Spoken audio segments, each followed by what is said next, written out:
Die tyd van die oggend moet ek nou wakker skrik, dan moet ek nou hoor van randsuiker, randkoffie.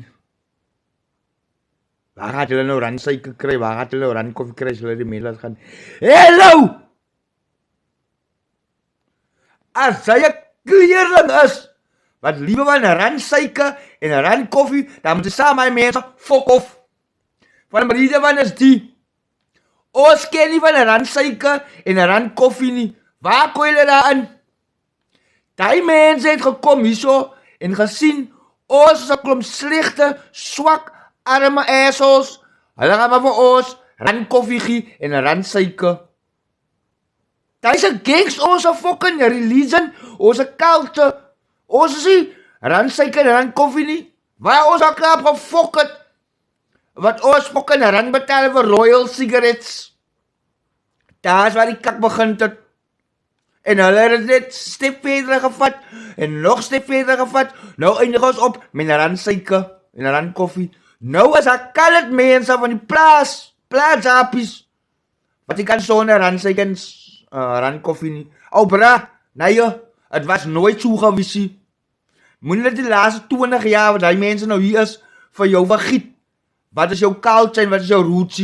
Ou bra, ons liewe nie van 'n randsuiker en 'n randkoffie nie. Sien jy nou? Ander ding se naam is die. Nee, ons het ons eie nice fucking winkeltjies gehad, man. Moenie poes gepraat is aan ons nie. Hallo, gaat Shoprite doen, ne? Hij koop jou gross eensies, ne? Hij koop jou 10 broode, hij koop jou 'n paar zakjes melk, hij brengt jy so wat koop jy die bereis. Dit wat ons gedoen het. Moenie kom maak asof ons nie kan so onder die mense nie, man. Moenie my wakker maak nie. Moenie dat ek wakker skrik. Dan scroll ek, ek kom met 'n stupid poes.